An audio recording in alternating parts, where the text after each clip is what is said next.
Oke,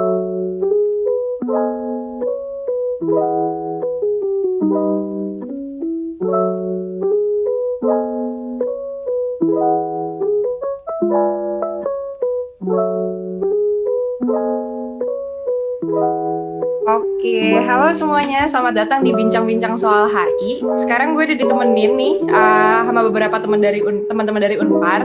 Jadi mungkin gue perkenalan diri dulu kali ya sebelum kita mulai semuanya. Nah, gue Natasha Injal Halim, gue juga dari Unpar. Ada Ruben, ada Aldi, ada Rinanda, dan juga ada Davina. Jadi sebenarnya segmen bincang-bincang soal HI ini kita bakal ngebahas isu-isu HI yang mungkin lagi lumayan panas dan juga bisa didiskusikan untuk menambah knowledge gitu sih teman-teman. Jadi mungkin kita langsung mulai aja kali ya.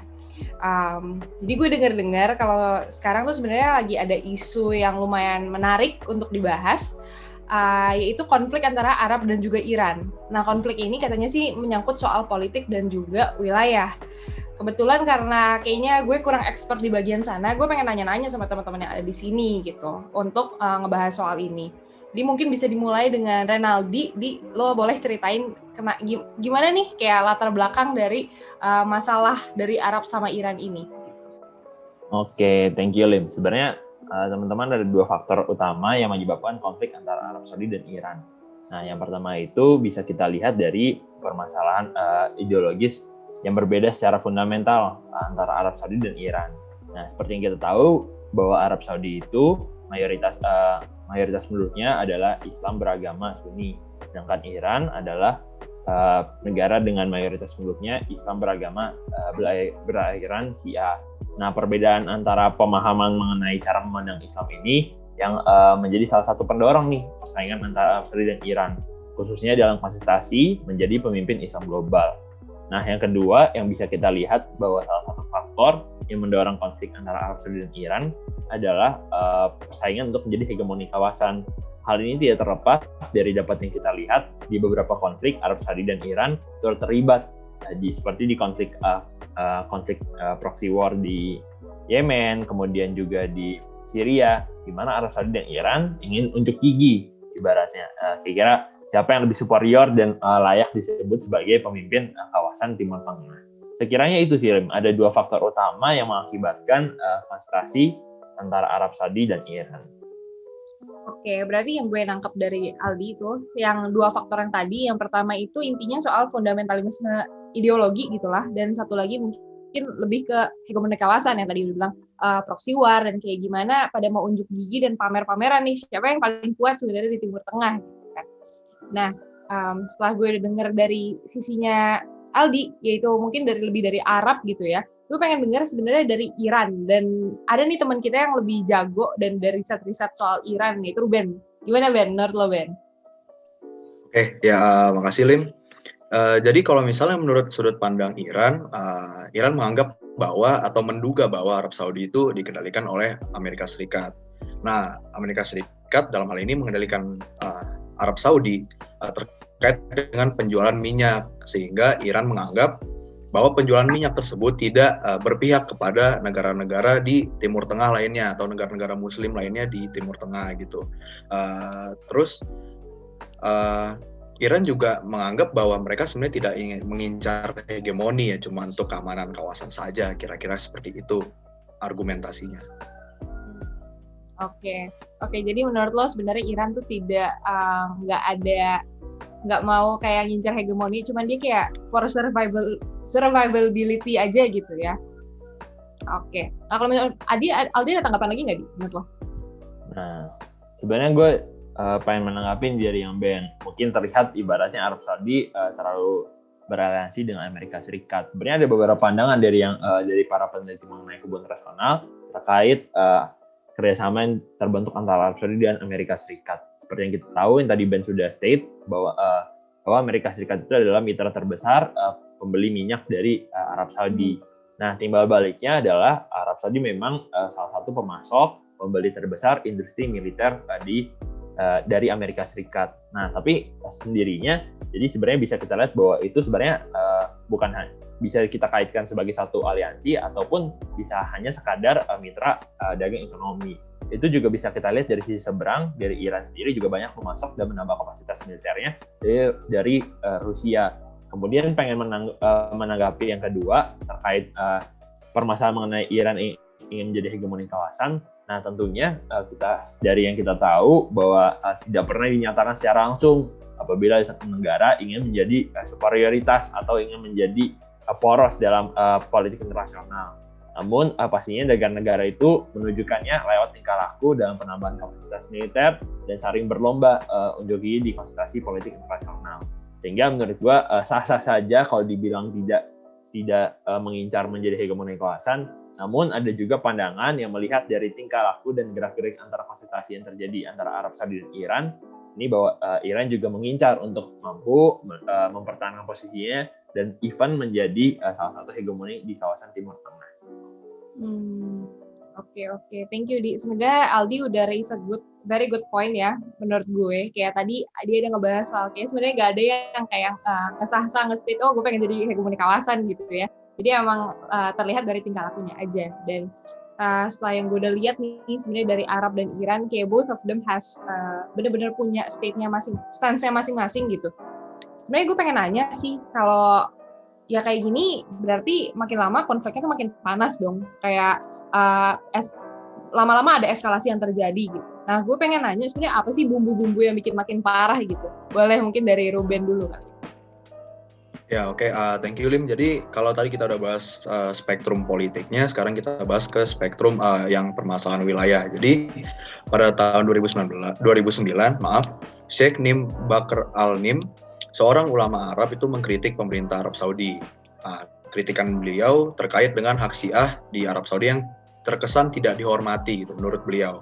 Nah, setelah itu respon dari pemerintah Arab Saudi adalah memenjarakan beliau.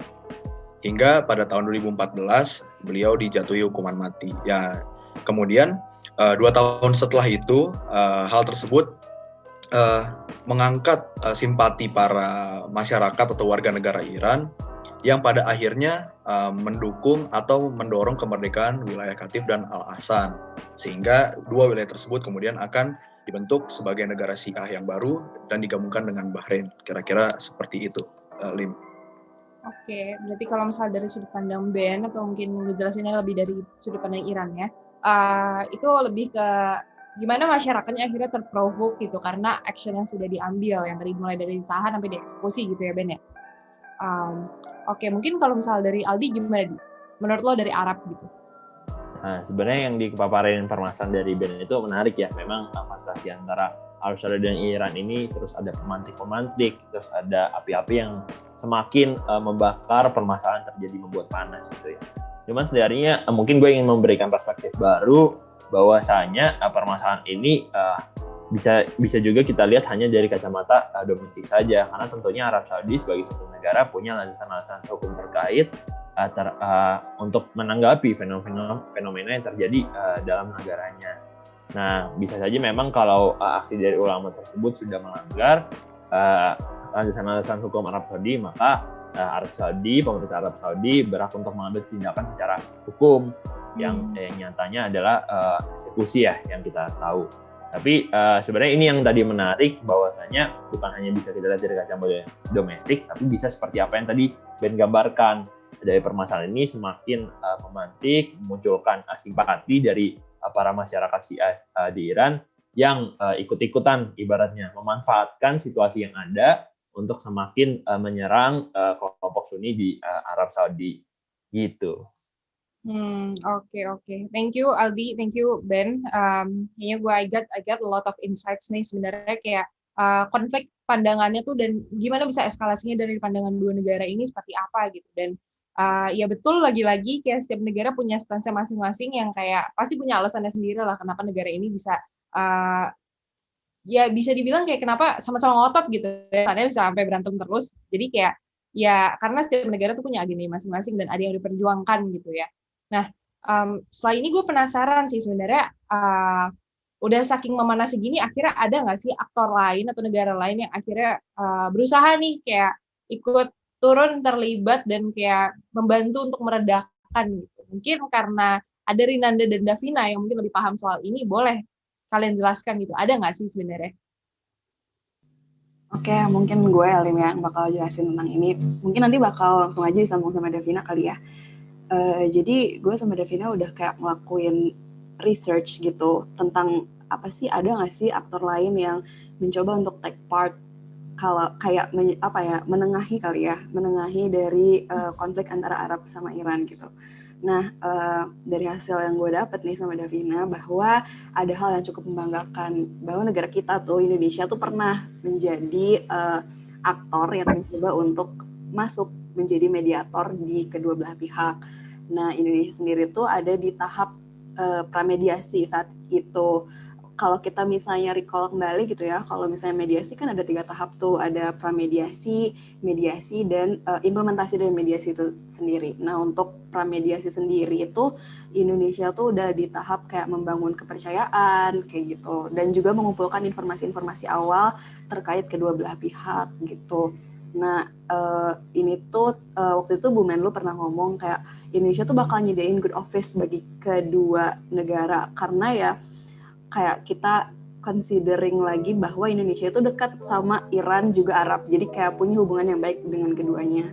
Terus pendekatannya juga lebih komprehensif, jadi kayak melibatkan ormas-ormas Islam yang ada di Indonesia gitu sih. Mungkin ada lagi yang ditambahin, Dav? Iya, jadi gue mau nambahin nih, ternyata Indonesia itu udah menawarkan diri sebagai mediator terhadap konflik Arab Saudi dan Iran ini. Nah, karena Indonesia merupakan negara netral yang punya hubungan baik sama kedua negara tersebut. Terus, ternyata tuh langkah awal Indonesia dalam konflik ini itu membangun kepercayaan terhadap Arab Saudi dan Iran dengan mengirim Menteri Luar Negeri kita kepada kedua negara bersangkutan untuk menyerahkan surat dari Presiden Jokowi yang isinya tentang pandangan dan keprihatinan Indonesia soal konflik yang terjadi. Nah, terus selain itu, ternyata dalam surat tersebut, Presiden Jokowi juga udah menekankan pada pentingnya stabilitas dan perdamaian kawasan, serta pentingnya hubungan baik antara Arab Saudi dan Iran, serta kesediaan Indonesia untuk membantu memperbaiki hubungan antara Arab Saudi dan Iran. Nah, terus Bu Retno juga katanya udah menghubungi Sekretaris Jenderal Oki, serta Menlu Arab Saudi dan Menlu Iran untuk bantu nyari solusi terbaiknya. Nah, terus katanya Presiden Jokowi juga ternyata udah menyampaikan pesan damai dan solusi politik terkait masalah ini dalam pertemuan tingkat Menteri luar biasa Oki, dan hasilnya itu ternyata Indonesia ngusulin dibentuknya mekanisme sejenis code of conduct yang isinya tuh prinsip-prinsip membangun kepercayaan, menghormati kedaulatan negara lain, dan jangan ikut campur dalam urusan negara lain. Itu sih. Benar. Mungkin gue ada tambahin sedikit kali ya. Kenapa sih Indonesia cuma sampai tahap pramediasi gitu? Kenapa nggak bisa sampai mediasi gitu? Nah, sebenarnya waktu itu tuh bisa aja sih dilanjutin, cuman waktu itu tuh pernah di tanggal 14 sampai 15 April sekitar tahun 2016 tuh Oki itu bikin KTT. Nah, di KTT itu tuh ada namanya deklarasi Istanbul. Nah, sayangnya isi deklarasi itu tuh mencerminkan gimana sih hegemoninya Arab di Oki sendiri maupun di Timur Tengah. Nah, ini tuh yang ngebuat di akhir KTT itu tuh ada 208 butir yang 5 diantaranya itu kayak mengecam intervensi Iran di sejumlah negara Arab, dan juga nuduh kalau Iran tuh masih ngedukung loh terorismenya Hizbullah gitu. Nah, akibatnya kan jadi konfliknya tuh mulai memanas lagi ya, bereskalasi lagi, sampai Presiden Iran tuh waktu itu Hasan Rouhani kayak walk out gitu dari KTT-nya. Makanya tahap mediasi itu emang agak sulit, tapi kita masih bisa di tahap pramediasi waktu itu. Oke. I think bisa sampai ke tahap pramediasi itu udah achievement banget sih, benar yang udah di-mention sama Rinan. Dan mungkin gue pengen nanya lebih dalam lagi. Sebenarnya it's a great thing, bener-bener keren banget Indonesia bisa took part di sini dan bisa jadi salah satu penengah dan mediator lah ya bilangnya kayak gitu, membantu untuk mencapai tahap pramediasi. Nah, tapi gue penasaran sebenarnya Indonesia tuh siapa sih gitu bisa take a big chunk of part di konflik si Iran dan Arab ini. Ya mungkin gue bakal ngejelasin kali ya, siapa sih Indonesia, kayak punya peran apa sih sampai bisa jadi mediator di kedua negara besar gitu ya di Timur Tengah. Mungkin gue bakal ngejelasin per Indonesia, yang selanjutnya tuh bakal dilanjutin kali ya sama Davina tentang kepentingan, Indonesia tuh punya kepentingan nih ke kedua negara itu. Nah, kalau per Indonesia sendiri tuh, as we know, Indonesia itu adalah negara Muslim dengan penduduk Muslim tuh terbesar di dunia. Tapi dengan ada satu titel lagi yaitu moderat gitu. Jadi kita kan menjunjung tinggi demokrasi ya. Nah, karena titel moderat itu yang ngebuat Indonesia tuh punya possibilities yang lebih tinggi untuk bisa menjadi penengah, untuk jadi moderator di permasalahan ini. Jadi anggapnya Indonesia tidak memihak gitu saat itu kalau misalnya jadi moderator. Nah, yang kedua, Indonesia itu kan sekarang itu punya label kali ya sebagai middle power country. Nah, middle power seperti yang kita tahu gitu, kalau middle power country itu dia butuh seperti pengakuan dari arena internasional bahwa dia itu punya keterlibatan aktif di global dan juga memberikan prioritas masalahnya secara langsung gitu loh ke arena internasional. Makanya dengan Indonesia terlibat di permasalahan ini tuh akan memberikan dampak yang cukup baik gitu bagi citra kita sendiri. Selanjutnya yang tadi gue bilang tuh bakal ada kepentingan Indonesia di Iran maupun Arab, karena dua-duanya tuh sama-sama balance kali ya, kepentingannya tuh sama gitu. Mungkin bakal sama Davin lanjutinnya. Iya, jadi gue mau ngejelasin nih, ternyata tuh Indonesia punya kepentingan spesifik kepada dua negara tersebut. Jadi ternyata tuh Arab Saudi merupakan negara yang menjadi tujuan buruh migran Indonesia untuk bekerja sejak negara tersebut memulai program migrasi tenaga kerja. Nah, terus selain itu, Arab Saudi merupakan salah satu negara tujuan ekspor Indonesia, di mana komoditas yang diperdagangkan itu ada kelapa sawit, bahkan sampai Indomie sendiri pun punya pabrik sendiri di Dubai. Nah, terus kalau kepentingan Indonesia terhadap Iran itu, karena Indonesia telah melakukan kerjasama dengan Iran di bidang ekonomi, di mana komoditi utama ekspor Indonesia ke Iran itu ada minyak sawit, rokok, karet alam, sampai kertas dan karton. Nah, terus selain itu, impor Indonesia dari Iran itu berbagai macam juga, contohnya kayak misalnya bahan bakar mineral, mesin, besi, bahkan sampai alkohol. Itu sih. I see. Oke. Jadi intinya kenapa Indonesia bisa take a big part di dalam hal ini, karena ya again tadi Indonesia merupakan negara Islam moderat yang have a quite high chance gitu untuk membantu kedua negara ini gitu. Dan mungkin selain itu Indonesia juga merupakan middle power country yang mungkin harus menunjukkan keterlibatan dia, dan ya lagi-lagi Indonesia juga punya hubungan dan kayak kebutuhan gitu antara dua negara ini yang tadi udah bilang pabrik Indomie di Dubai gitu kan ya. Oke, ya thank you banget teman-teman. It was an insightful discussion. Mungkin gue coba wrap up dulu kali ya karena udah time constraint nih. Jadi mungkin dari awalnya kasus yang melatar belakangi si Arab dan Iran ini mungkin diawali karena konflik fundamentalisme ideologi dan hegemoni kawasan yang akhirnya ngebikin Arab dan Iran mulai berseteru gitu. Dan akhirnya lama-lama tereskalasi karena berbagai macam hal gitu. Karena pendukungan kemerdekaan gitu, dan ada yang kayak penahanan, habis itu ada eksekusi juga yang lama-lama bikin konfliknya semakin panas gitu. Kemudian akhirnya ada nggak sih negara yang akhirnya membantu gitu atau menengahi kedua negara ini, si Arab dan Iran? Ternyata ada, yaitu Indonesia. Di sini Indonesia akhirnya take part untuk menjadi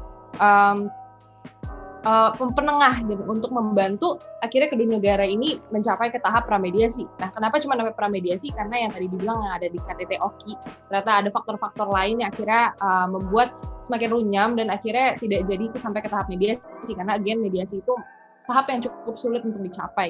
Tapi hasilnya Indonesia di sini take part dan bisa mencapai menghasilkan suatu mekanisme yang namanya code of conduct gitu. Seenggaknya Indonesia udah bisa membantu bisa sampai ke tahap itu. Dan kayak kenapa Indonesia bisa take part tadi again Indonesia itu punya agenda juga, maksudnya dia punya ada penghasil kedua negara ini juga penghasil sumber daya yang dibutuhkan Indonesia. Indonesia juga punya pabrik Indomie di Dubai gitu, dan Indonesia juga merupakan negara Islam moderat, dan again Indonesia adalah middle power country yang seenggaknya harus menunjukkan keterlibatannya aktifnya dalam dunia internasional gitu. Mungkin sekian kali diskusi kita hari ini ya teman-teman ya. Thank you banget Ruben, Aldi, Rinanda, dan juga Davina. Again, it was an insightful discussion. Semoga teman-teman semua yang mendengarkan bisa dapat pencerahan dan sedikit knowledge tentang Iran dan juga Arab gitu. Mungkin di sini aku Halim pamit undur diri. Terima kasih teman-teman yang sudah mendengar bincang-bincang soal HI episode Iran versus Arab. Sampai jumpa di bincang-bincang HI berikutnya. Bye-bye.